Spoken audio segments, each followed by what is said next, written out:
Guy Fawkes Night, also known as Guy Fawkes Day, Bonfire Night and Firework Night, is an annual commemoration observed on 5 November, primarily in Great Britain. Its history begins with the events of 5 November 1605, when Guy Fawkes, a member of the Gunpowder Plot, was arrested while guarding explosives the plotters had placed beneath the House of Lords. Celebrating the fact that King James I had survived the attempt on his life, people lit bonfires around London, and months later the introduction of the Observance of November 5th Act enforced an annual public day of thanksgiving for the plot's failure. Within a few decades Gunpowder Treason Day, as it was known, became the predominant English state commemoration, but as it carried strong religious overtones it also became a focus for anti-Catholic sentiment. Puritans delivered sermons regarding the perceived dangers of popery, while during increasingly raucous celebrations common folk burnt effigies of popular hate figures, such as the Pope. Towards the end of the 18th century reports appear of children begging for money with effigies of Guy Fawkes, and 5 November gradually became known as Guy Fawkes Day. Towns such as Lewes and Guildford were in the 19th century scenes of increasingly violent class-based confrontations, fostering traditions those towns celebrate still, albeit peaceably. In the 1850s changing attitudes eventually resulted in the toning down of much of the day's anti-Catholic rhetoric, and the Observance of November 5th Act was repealed in 1859. Eventually, the violence was dealt with, and by the 20th century Guy Fawkes Day had become an enjoyable social commemoration, although lacking much of its original focus. The present-day Guy Fawkes Night is usually celebrated at large organised events, centered on a bonfire and extravagant firework displays. Settlers exported Guy Fawkes Night to overseas colonies, including some in North America, where it was known as Pope Day. Those festivities died out with the onset of the American Revolution. Claims that Guy Fawkes Night was a Protestant replacement for older customs like Samhain are disputed, although another old celebration, Halloween, has lately increased in popularity, and according to some writers, may threaten the continued observance of 5 November. Origins and history in England. Guy Fawkes Night originates from the Gunpowder Plot of 1605, a failed conspiracy by a group of provincial English Catholics to assassinate the Protestant King James I of England and replace him with a Catholic head of state. In the immediate aftermath of the 5 November arrest of Guy Fawkes, caught guarding a cache of explosives placed beneath the House of Lords, James's council allowed the public to celebrate the king's survival with bonfires, so long as they were without any danger or disorder. This made 1605 the first year the plot's failure was celebrated. The following January, days before the surviving conspirators were executed, Parliament passed the Observance of November 5th Act, commonly known as the Thanksgiving Act. It was proposed by a Puritan Member of Parliament, Edward Montagu, who suggested that the king's apparent deliverance by divine intervention deserved some measure of official recognition, and kept 5 November free as a day of thanksgiving while in theory making attendance at church mandatory. A new form of service was also added to the Church of England's Book of Common Prayer, for use on that date. Little is known about the earliest celebrations. In settlements such as Carlisle, Norwich and Nottingham, corporations provided music and artillery salutes. Canterbury celebrated 5 November 1607 with 106 pounds of gunpowder and 14 pounds of match, and 3 years later food and drink was provided for local dignitaries, as well as music, explosions and a parade by the local militia. Even less is known of how the occasion was first commemorated by the general public, although records indicate that in Protestant Dorchester a sermon was read, the church bells rung, and bonfires and fireworks lit. Early significance. According to historian and author Antonia Fraser, a study of the earliest sermons preached demonstrates an anti-Catholic concentration mystical in its fervor.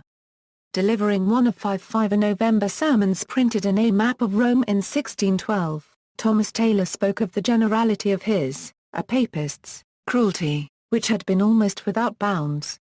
Such messages were also spread in printed works like Francis Herring's Pietas Pontifica, and John Rhodes' A Brief Sum of the Treason intended against the king and state, which in 1606 sought to educate the simple and ignorant. That they be not seduced any longer by papists. By the 1620s the fifth was honoured in market towns and villages across the country, though it was some years before it was commemorated throughout England. Gunpowder Treason Day, as it was then known, became the predominant English state commemoration. Some parishes made the day a festive occasion, with public drinking and solemn processions. Concerned though about James's pro-Spanish foreign policy, the decline of international Protestantism, and Catholicism in general, Protestant clergymen who recognized the day's significance called for more dignified and profound thanksgivings each 5 November. What unity English Protestants had shared in the plot's immediate aftermath began to fade when in 1625 James's son, the future Charles I, married the Catholic Henrietta Maria of France. Puritans reacted to the marriage by issuing a new prayer to warn against rebellion and Catholicism, and on 5 November that year, effigies of the Pope and the Devil were burned, the earliest such report of this practice in the beginning of centuries of tradition. During Charles's reign Gunpowder Treason Day became increasingly partisan. Between 1629 and 1640 he ruled without parliament, and he seemed to support Arminianism, regarded by Puritans like Henry Burton as a step toward Catholicism. By 1636, under the leadership of the Arminian Archbishop of Canterbury William Laud, the English Church was trying to use 5 November to denounce all seditious practices, and not just popery. Puritans went on the defensive, some pressing for further reformation of the Church. Bonfire Night, as it was occasionally known, assumed a new fervour during the events leading up to the English interregnum. Although Royalists disputed their interpretations, parliamentarians began to uncover or fear new Catholic plots. Preaching before the House of Commons on 5 November 1644, Charles Hull claimed that papists were tunnelling from Oxford, Rome, Hell, to Westminster, and there to blow up, if possible, the better foundations of your houses, their liberties and privileges. A display in 1647 at Lincoln's Inn Fields commemorated God's great mercy in delivering this kingdom from the hellish plots of papists, and included fireballs burning in the water and fireboxes, their many rockets suggestive of popish spirits coming from below to enact plots against the king. Effigies of Fawkes and the Pope were present, the latter represented by Pluto, Roman god of the underworld. Following Charles I's execution in 1649, the country's new republican regime remained undecided on how to treat 5 November. Unlike the old system of religious feasts and state anniversaries, it survived, but as a celebration of parliamentary government and Protestantism, and not of monarchy. Commonly the day was still marked by bonfires and miniature explosives, but formal celebrations resumed only with the Restoration, when Charles II became king. Courtiers, High Anglicans and Tories followed the official line, that the event marked God's preservation of the English throne, but generally the celebrations became more diverse. By 1670 London apprentices had turned 5 November into a fire festival, attacking not only popery but also sobriety and good order, demanding money from coach occupants for alcohol and bonfires. The burning of effigies, largely unknown to the Jacobeans, continued in 1673 when Charles's brother, the Duke of York, converted to Catholicism. In response, accompanied by a procession of about 1,000 people, the apprentices fired an effigy of the Whore of Babylon, bedecked with a range of papal symbols. Similar scenes occurred over the following few years. In 1677 elements of Elizabeth I's accession day celebration of 17 November were incorporated into the 5th, with the burning of large bonfires, a large effigy of the Pope his belly filled with live cats, who squalled most hideously as soon as they felt the fire and 2 effigies of devils whispering in his ear. 2 years later, as the exclusion crisis was reaching its zenith, an observer noted the many bonfires and burning of popes as has ever been seen. Violent scenes in 1682 forced London's militia into action, and to prevent any repetition the following year a proclamation was issued, banning bonfires and fireworks. Fireworks were also banned under James II, who became king in 1685.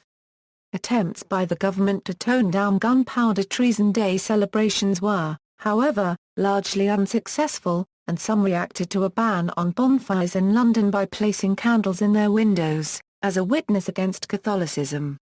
when James was deposed in 1688 by William of Orange who importantly, landed in England on 5 November. The day's events turned also to the celebration of freedom and religion, with elements of anti-Jacobitism.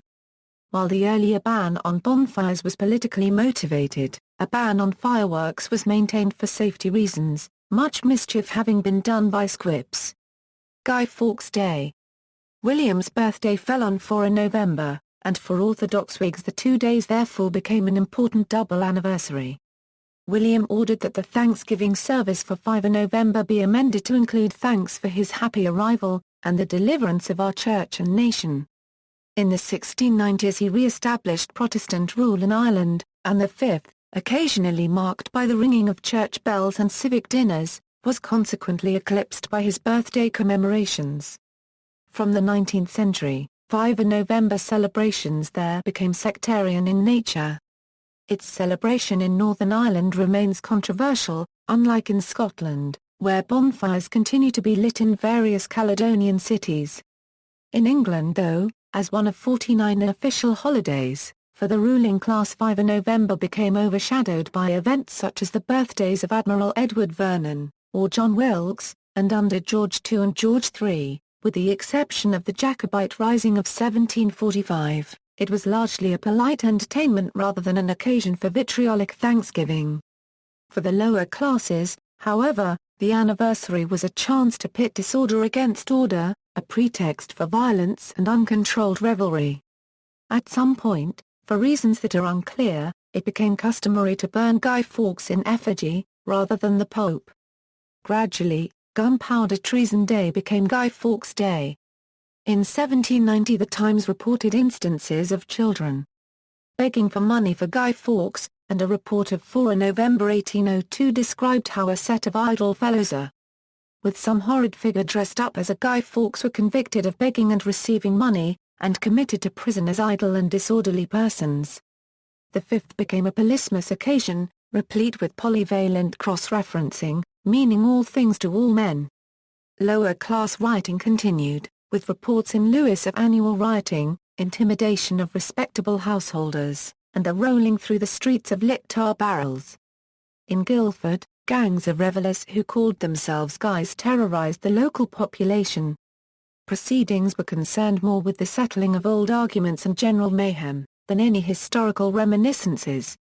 Similar problems arose in Exeter, originally the scene of more traditional celebrations. In 1831 an effigy was burnt of the new Bishop of Exeter Henry Philpotts, a High Church Anglican and High Tory who opposed parliamentary reform, and who was also suspected of being involved in creeping popery. A local ban on fireworks in 1843 was largely ignored, and attempts by the authorities to suppress the celebrations resulted in violent protests and several injured constables.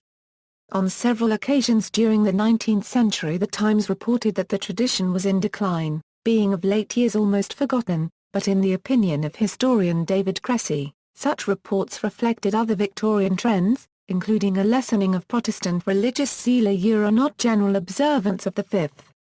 Civil unrest brought about by the union of the kingdoms of Great Britain and Ireland in 1800 resulted in Parliament passing the Roman Catholic Relief Act 1829, which afforded Catholics greater civil rights, continuing the process of Catholic emancipation in the two kingdoms. The traditional denunciations of Catholicism had been in decline since the early 18th century, and were thought by many, including Queen Victoria, to be outdated, but the Pope's restoration in 1850 of the English Catholic hierarchy gave renewed significance to 5 November, as demonstrated by the burnings of effigies of the new Catholic Archbishop of Westminster Nicholas Wiseman, and the Pope. At Farringdon Market 14 effigies were processed from the Strand and over Westminster Bridge to Southwark, while extensive demonstrations were held throughout the suburbs of London. Effigies of the 12 new English Catholic bishops were paraded through Exeter, already the scene of severe public disorder on each anniversary of the 5th. Gradually, however, such scenes became less popular. With little resistance in Parliament, the Thanksgiving prayer of 5 November contained in the Anglican Book of Common Prayer was abolished, and in March 1859 the Anniversary Days Observance Act repealed the Observance of November 5th Act. As the authorities dealt with the worst excesses, public decorum was gradually restored. The sale of fireworks was restricted, and the Guildford guys were neutralised in 1865, although this was too late for one constable, who died of his wounds. Violence continued in Exeter for some years, peaking in 1867, when incensed by rising food prices and banned from firing their customary bonfire, a mob was twice in one night driven from Cathedral Close by armed infantry. Further riots occurred in 1879, but there were no more bonfires in Cathedral Close after 1894.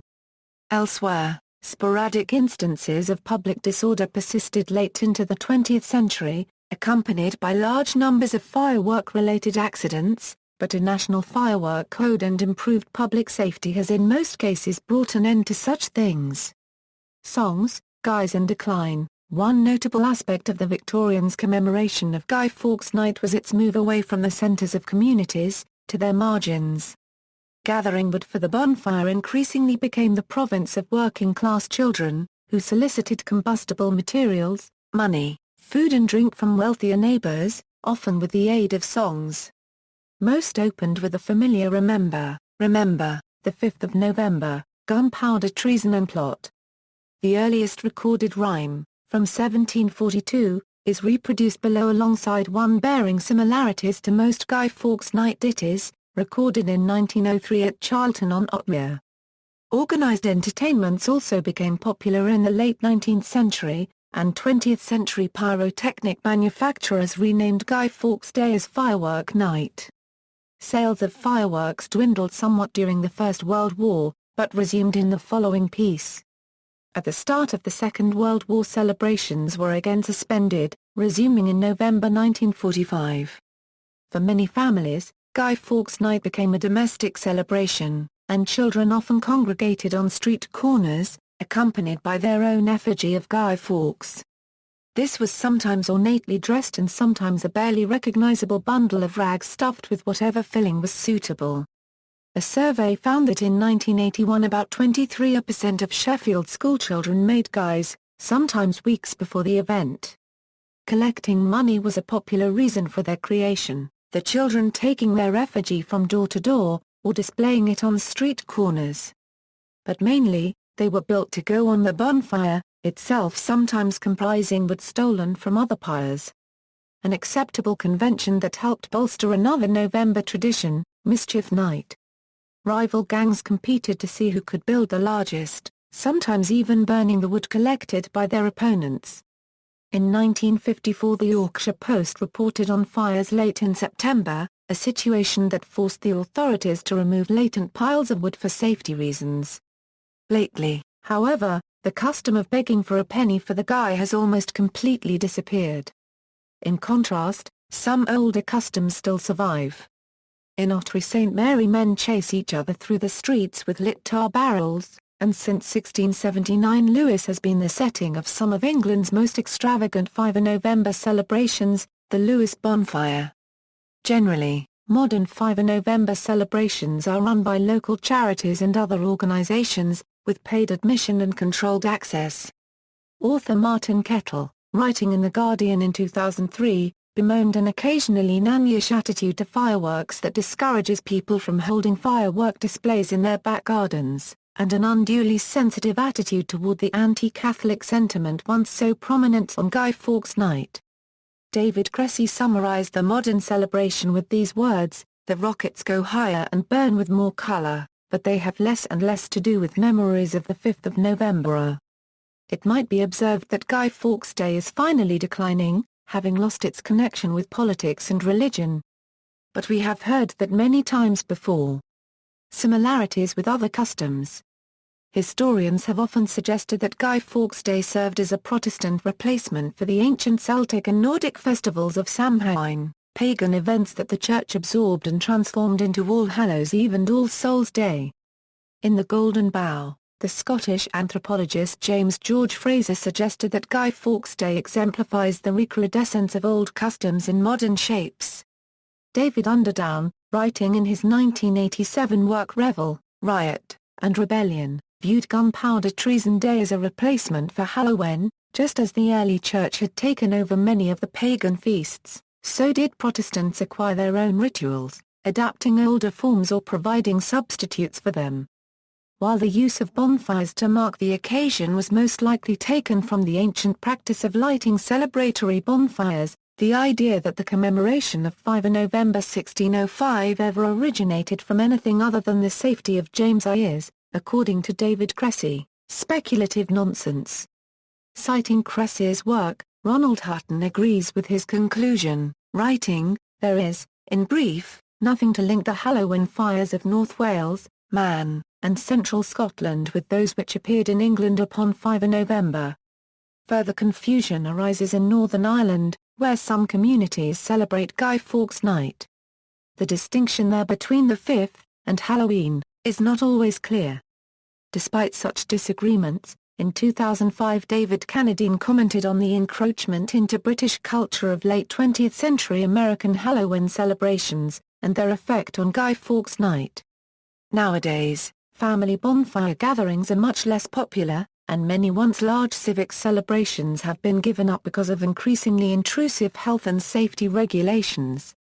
But 5 November has also been overtaken by a popular festival that barely existed when I was growing up, and that is Halloween. Britain is not the Protestant nation it was when I was young, it is now a multi-faith society. And the Americanized Halloween is sweeping all before it. A vivid reminder of just how powerfully American culture and American consumerism can be transported across the Atlantic. Reporting on the same topic, in 2012 the BBC's Tom de Castella concluded, "It's probably not a case of bonfire night decline, but rather a shift in priorities. There are new trends in the bonfire ritual. Guy Fawkes masks have proved popular and some of the more quirky bonfire societies have replaced the guy with effigies of celebrities in the news including Lance Armstrong and Mario Balotelli and even politicians. The emphasis has moved. The bonfire with a guy on top indeed the whole story of the Gunpowder Plot has been marginalized. But the spectacle remains." Another celebration involving fireworks, the 5-day Hindu festival of Diwali, in 2010 began on 5 November. This led The Independent to comment on the similarities between the two, its reporter Kevin Rawlinson wondering, which fireworks will burn brightest. In other countries, Gunpowder Treason Day was exported by settlers to colonies around the world, including Australia, New Zealand and Canada. Although initially the commemoration was paid scant attention, the arrest of 2 boys caught lighting bonfires on 5 November 1662 in Boston suggests, in historian James Sharp's view, that an underground tradition of commemorating the 5th existed. In parts of North America it was known as Pope Day, celebrated mainly in colonial New England, but also as far south as Charleston. In Boston, founded in 1630 by Puritan settlers led by John Winthrop, an early celebration was held in 1685. The same year that James II assumed the throne. 50 years later, again in Boston, a local minister wrote a great number of people went over to Dorchester Neck where at night they made a great bonfire and played off many fireworks, although the day ended in tragedy when 4 young men coming home in a canoe were all drowned. 10 years later the raucous celebrations were the cause of considerable annoyance to the upper classes and a special riot act was passed, to prevent riotous tumultuous and disorderly assemblies of more than 3 persons, all or any of them armed with sticks, clubs or any kind of weapons, or disguised with vizards, or painted or discolored faces, on in any manner disguised, having any kind of imagery or pageantry, in any street, lane, or place in Boston. With inadequate resources, however, Boston's authorities were powerless to enforce the act. In the 1740s gang violence became common, with groups of Boston residents battling for the honor of burning the Pope's effigy. But by the mid-1760s these riots had subsided, and as colonial America moved towards revolution, the class rivalries featured during Pope Day gave way to anti-British sentiment. In author Alfred Young's view, Pope Day provided the scaffolding, symbolism, and leadership for resistance to the Stamp Act in 1764–1765, foregoing previous gang rivalries in favor of unified resistance to Britain. the passage in 1774 of the Quebec Act, which guaranteed French Canadians free practice of Catholicism in the province of Quebec, provoked complaints from some Americans that the British were introducing popish principles in French law. Such fears were bolstered by opposition from the Church in Europe to American independence, threatening a revival of Pope Day. Commenting in 1775, George Washington was less than impressed by the thought of any such resurrections, forbidding any under his command from participating. As the Commander-in-Chief has been apprised of a designed format for the observance of that ridiculous and childish custom of burning the effigy of the Pope he cannot help expressing his surprise that there should be officers and soldiers in this army so void of common sense, as not to see the impropriety of such a step at this juncture. At a time when we are soliciting, and have really obtained, the friendship and alliance of the people of Canada, whom we ought to consider as brethren embarked in the same cause. The defense of the general liberty of America, at such a juncture, and in such circumstances, to be insulting their religion, is so monstrous, as not to be suffered or excused. Indeed, instead of offering the most remote insult, it is our duty to address public thanks to these our brethren, as to them we are so much indebted for every late happy success over the common enemy in Canada. Generally, following Washington's complaint, American colonists stopped observing Pope Day, although according to the Bostonian Society some citizens of Boston celebrated it on one final occasion, in 1776. The tradition continued in Salem as late as 1817, and was still observed in Portsmouth, New Hampshire, in 1892. In the late 18th century, effigies of prominent figures such as two Prime Ministers of Great Britain, the Earl of Bute and Lord North, and the American Traitor General Benedict Arnold, were also burnt. In the 1880s bonfires were still being lit in some New England coastal towns, although no longer to commemorate the failure of the Gunpowder Plot. In the area around New York, stacks of barrels were burnt on Election Day Eve, which after 1845 was a Tuesday early in November. See also: Bonfire Toffee, Gunpowder Plot in popular culture, Pushpenny, Sussex Bonfire Societies, West Country Carnival. References, notes. Footnotes. Bibliography. Further reading. External links.